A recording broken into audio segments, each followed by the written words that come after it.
Does turning 37 mean I can't take a 6-foot drop shirtless anymore? 12 screws later. Maybe wearing a shirt would have saved me. A mystery that will never be solved.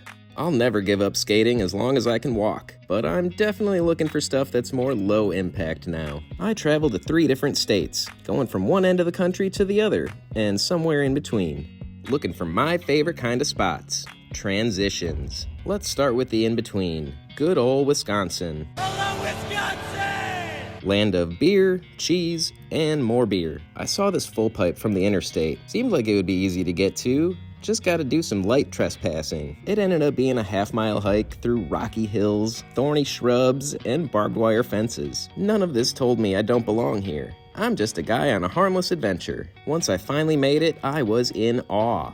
But when I stepped inside the tunnel, I couldn't believe how cold it was. I could see my own breath. And the small stream of water down the middle definitely wasn't ideal. But I made the trek out here, so I was determined to make the most of it. But my board got so wet, it made it really hard to do much of anything except roll around.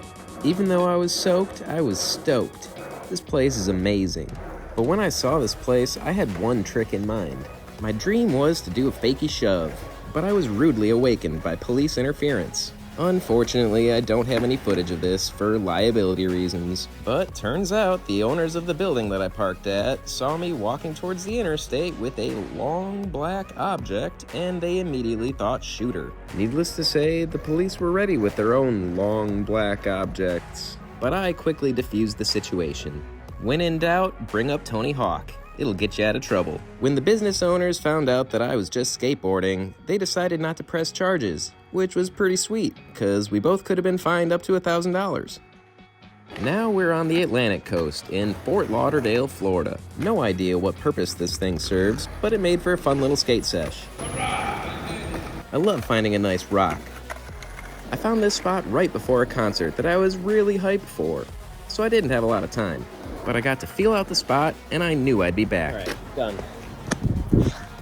This time I had ducks to cheer me on. Also, my wife was there, aka my videographer. I love this shot. You can see half the sole of my shoe peeled back and just resting on top of this ledge.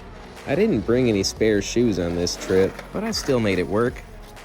Feeling the truck scrape the top of the ledge made me ecstatic. I was exhausted though. This is me excited. Found another fun spot not too far away. This was some of the biggest pop I've gotten in a long time, but still being low impact. Hey, there's an iguana in this tree. Not sure if I can do anything with this crusty curb, but I won't know until I wax it. Doesn't really look like they'll mind. Also, I literally got permission to skate from a guy that works here. Might as well take advantage of having free reign of a skate spot without the potential of a trespassing ticket. Gotta love going straight into a deep puddle. My board's on its last legs, but I gotta salvage the bearings as best I can. This is smack dab in the middle of Florida, near absolutely nothing. But this is another big air for me, so I was stoked. Now we've made it to the Gulf Coast of Florida. I figured the Ringling College of Art and Design would probably have some interesting architecture. And I was blessed with this bike rack. After the 50-50, I wanted to 50 up and switch 5-0 down. But there's a security guard that patrols the place on a golf cart. You got students? What? You got students? No. You gotta go. You can't do a 6 with that. I tried getting one more go, but dude wasn't having it. And my wife hates confrontation. So I had to call it. You had a good run. You too. That just meant I needed to come back another time and keep an eye out for Paul Blart College Cop. This time I got the Switch 5.0, but not as high up as I would have liked. Then I promptly got kicked out. Whatever, good enough. For my next adventure, I traveled to the Pacific Coast in search of what many skaters would call the holy grail of transitions, a California hill. I wasn't able to go to San Francisco and do a proper hill bomb, so an LA hill will have to do. It's still the biggest hill I've ever bombed. Glad these gaps in the speed bumps exist. Makes a nice runway for skateboards. I like to think there's renegade city planners making skate spots around the world. The rush I felt making it to the bottom was on par with skydiving. Even though this spot isn't skatable anymore, I had to visit the legendary Sunset Car Wash. It was a bit of a struggle for me to even get up there once. It's mind-blowing to think that every one of the skaters that stepped up to this challenge not only had to traverse this Everest of embankments several times, but also threw themselves down it just as many. True legends in my eyes. Now we're back in Southwest Florida. This video started with a full pipe, so I'll end with an even weirder one.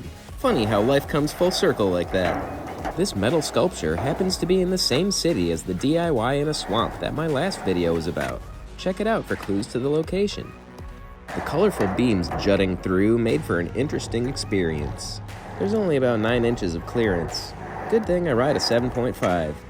For whatever reason, I wasn't happy with this landing, so I decided to keep going, and did the dab? This time, there were no security guards or cops to kick me out. My own tenacity became my downfall. So I kicked myself out. Subscribe for more skateboarding adventures.